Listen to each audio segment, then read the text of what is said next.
tous et bienvenue dans cette nouvelle vidéo. Comme promis lors de la dernière vidéo, aujourd'hui on va traiter le sujet de la création d'un projet Maven. Donc, dans un premier temps, il faut avoir les trois premiers prérequis, à savoir Eclipse, Java et Maven. Ensuite, je vous recommande vivement de lire la documentation technique de Maven dont l'URL est mise en description de cette vidéo. Je vous laisse donc lire la documentation officielle de Maven, comprendre qu'est-ce qu'un POM, pourquoi on a besoin d'un projet, les différents attributs du POM et comment les configurer et quelle est leur utilité. Nous, dans un premier temps, on va créer un projet Maven simple. Enfin, on va créer deux projets Maven simples et un qui va importer l'autre pour vous montrer justement la gestion de dépendance via Maven. On va rentrer maintenant dans le vif du sujet. Donc là, je suis sur l'IDE Eclipse et on va créer le premier projet Maven. Donc je vais aller dans Create a Projet Maven. Je vais choisir ici, vous avez plusieurs projets, possibilités de projets à créer. Nous, on va choisir Maven, Maven Project, et on va cliquer sur Next. Et là, on va cocher la première case pour dire, voilà, on échappe l'étape d'après qui est de choisir une architecture type. Donc, si on ne la coche pas, vous allez vous retrouver avec des centaines d'architectures possibles et imaginables. Donc, on va pas se casser la tête pour ça. Nous, on va faire une création simple de projet. Donc, ici, vous arrivez sur la page où vous devez renseigner les attributs euh, obligatoires pour un projet Maven, à savoir le group ID, l'artifact ID et sa version et le mode de packaging. Donc, le group ID, c'est ce qui va permettre justement de différencier votre projet. Nous, on va l'appeler ici comme .first ouais, .first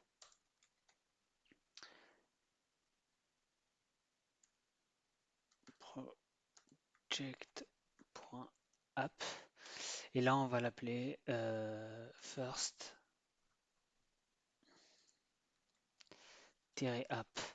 On va laisser la version 0.0.1 snapshot. Le mode de packaging, c'est un jar.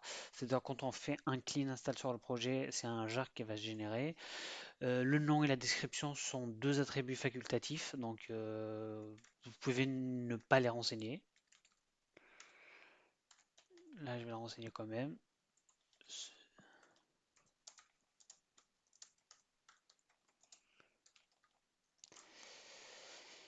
Et enfin, vous avez le projet parent, donc d'où la nécessité de déclarer un groupe ID. Si vous avez besoin d'importer un projet parent, vous avez la possibilité de le chercher via son groupe ID ou son artifact ID. Là, c'est pas le cas, donc on peut passer à l'étape suivante. Je fais Finish et là, j'ai un projet Maven qui est créé, donc avec une architecture basique, à savoir un package pour les classes Java, un package pour les ressources, les points properties, un package pour les classes de test et un package pour les ressources de test. Et là, je vais ouvrir le POM. Donc dans le POM, vous allez trouver la balise project, ça c'est Maven qui l'insère par défaut. Nous, on va retrouver les cinq attributs qu'on a renseignés tout à l'heure, à savoir le groupe ID, l'artifact ID, la version, le nom et la description.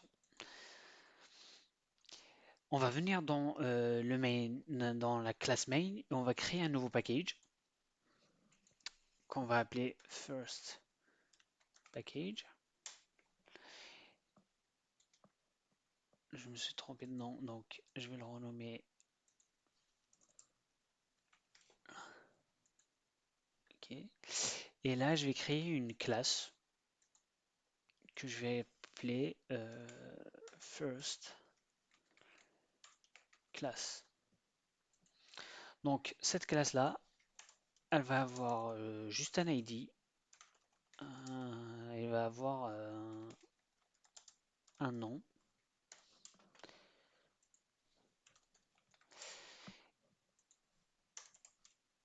Et il faut savoir que Eclipse a la possibilité, enfin vous donne la possibilité de générer plusieurs choses ici, à savoir les getters et les setters. Donc je vais sélectionner l'ID et le name et je fais generate les accesseurs comme mes deux attributs de classe sont en private. J'ai également la possibilité de générer un constructeur à partir de ces deux attributs de classe. Donc là j'ai mon constructeur. Je vais le déplacer avant les méthodes de get. Et vous avez également des méthodes de hashcode et des equals pour comparer deux objets en utilisant les attributs déclarés dans la classe. Et enfin, vous avez la méthode toString qui vous permet d'afficher le contenu d'un objet si vous l'appelez. Donc voilà notre premier projet. Il contient une seule classe qui est first class et un POM qui est tout simple. On va passer maintenant au deuxième projet. On va faire pareil que tout à l'heure. On va faire new, on va faire other et là on va choisir Maven Project, next et là pareil, create a simple project. On clique sur next et là on va respecter un peu la même nomenclature. Donc je vais l'appeler second project.app et là je vais l'appeler second app et là le nom facultatif, le nom et la description, donc c'est à vous de voir project, mais c'est bien de le renseigner quand même. C'est un projet Maven.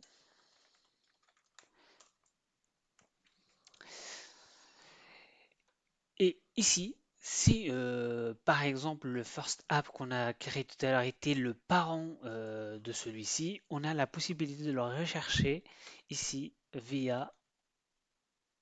Est-ce qu'il le reconnaît? Non, il ne le voit pas. Ah si, il le voit. On a la possibilité de le rechercher ici et le déclarer comme parent. Donc nous, on va pas faire ça, car c'est pas le but. Et on va faire finish. Et là, on a le deuxième projet qui est créé et qui est vide. Et on va avoir la même structure, un package pour les ressources et un package pour les classes Java. Et on va venir dans le main et on va voir un peu.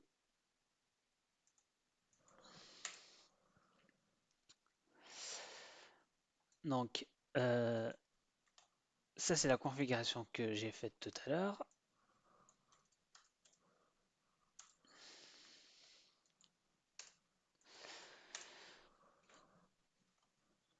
Et ici, on va créer un nouveau package qui va s'appeler second package, tout bête. Et là, on va créer une nouvelle classe qui va s'appeler second class. Et on va créer juste un seul attribut qui est name.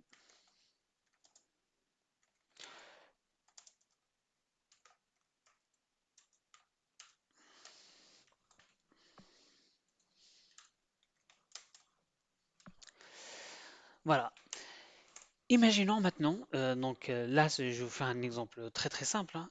Imaginons on souhaite déclarer un objet first class ici, c'est-à-dire venir et appeler cet objet-là first class dans le projet second app. Actuellement, si je fais first class, bah mon projet il voit pas cette classe car c'est normal, c'est dans deux projets différents. Donc nous ce qu'on va faire, c'est que on va importer cette dépendance pour dire j'ai besoin de cette dépendance dans mon second projet. Donc on va aller venir dans le POM du second projet et on va ouvrir une balise qui s'appelle dependencies. Donc il peut avoir plusieurs dépendances et pour une seule dépendance, on va avoir une balise dependency et dans laquelle on va déclarer l'artifact ID et le groupe ID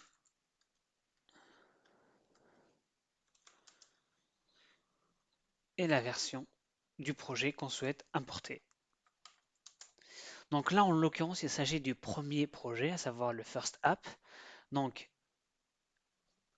tout à l'heure, quand j'ai créé mon projet, je l'ai appelé comme point, donc on peut vérifier, hein, comme point first project, app. Donc, je vais l'appeler ici.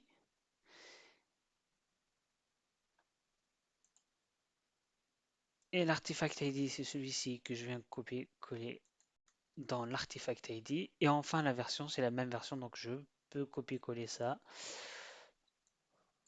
Hop.